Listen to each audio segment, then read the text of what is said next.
hari ini. Puji Tuhan kalau kabar baik ya teman-teman. Teman-teman semuanya hadir? Oke, kalau semuanya hadir, hari ini kita akan belajar tentang materi tentang kasih.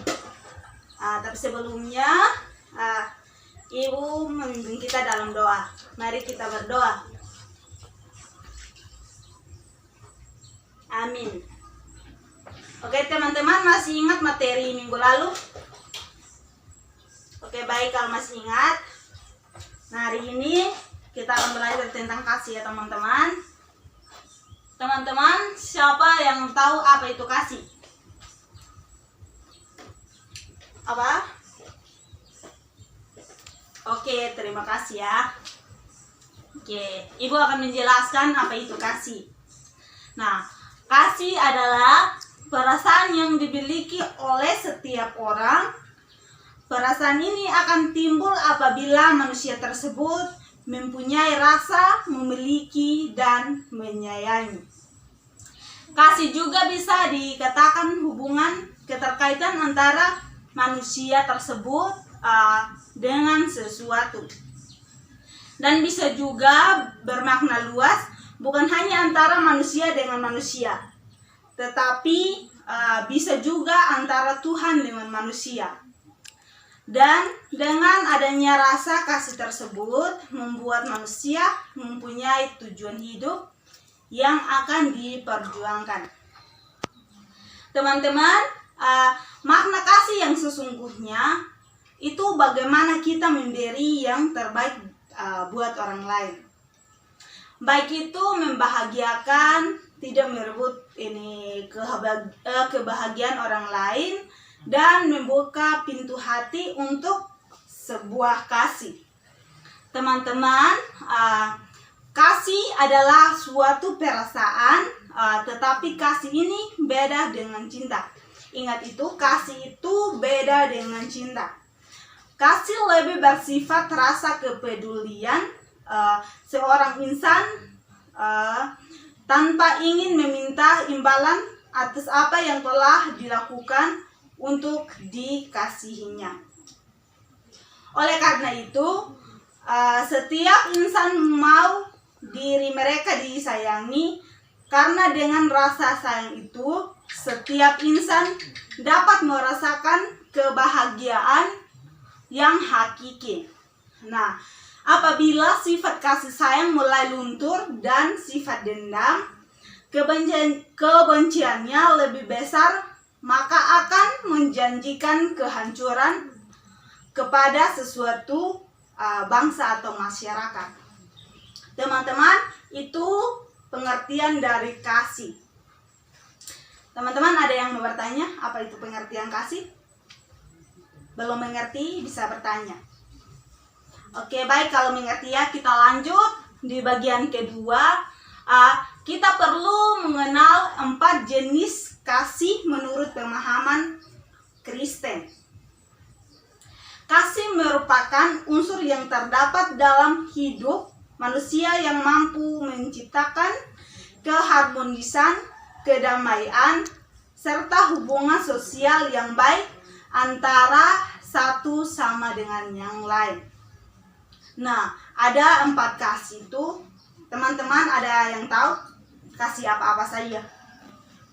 Yang tahu angkat tangan. Oke, baik. Ibu akan jelaskan satu persatu. Yang pertama, kasih agape. Kasih agape adalah kasih tidak bersyarat.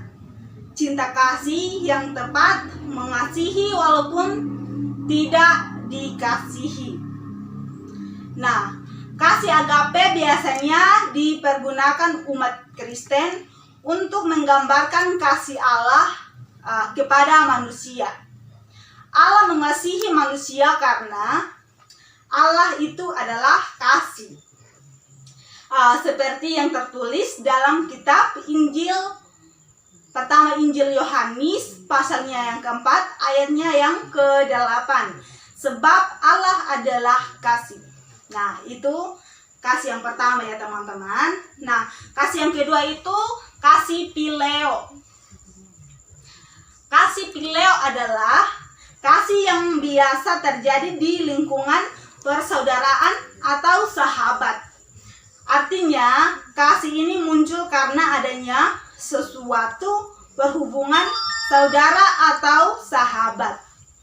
Kasih karena saling menguntungkan. Kasih karena saling menyenangkan.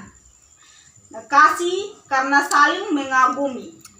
Nah, phileo menggambarkan tentang hubungan kasih antara Kristus dengan para murid dan sahabatnya. Itu kasih yang kedua ya teman-teman. Nah, kasih yang ketiga, kasih eros. Kasih eros merupakan jenis kasih yang muncul karena ada perasaan menginginkan. Eros lebih sering digunakan untuk menggambarkan cinta kasih kepada lawan jenis ke perempuan dan laki-laki. Kasih eros sering muncul secara tiba-tiba dan tanpa direncanakan. Kasih eros ini tidak direncanakan ya teman-teman. Secara kontekstual iman Kristen, eros merupakan kasih yang perlu dijaga dalam hubungan suami istri. Eros merupakan kasih yang melibatkan jiwa dan perasaan. Nah teman-teman, itu kasih yang ketiga. Nah, kasih yang terakhir, kasih yang keempat, kasih storge. Kasih storge merupakan kasih mesra orang tua terhadap anak dan sebaliknya maksudnya begini, kasih orang tua terhadap anak atau kasih anak terhadap orang tuanya. Nah, storge merupakan hasil atau turunan dari eros. Nah, itu 4 ini kasih ya teman-teman.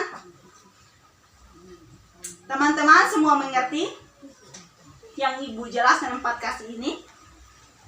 Baik, kalau semua mengerti, kita akan lanjut ke bagian ketiga ya teman-teman.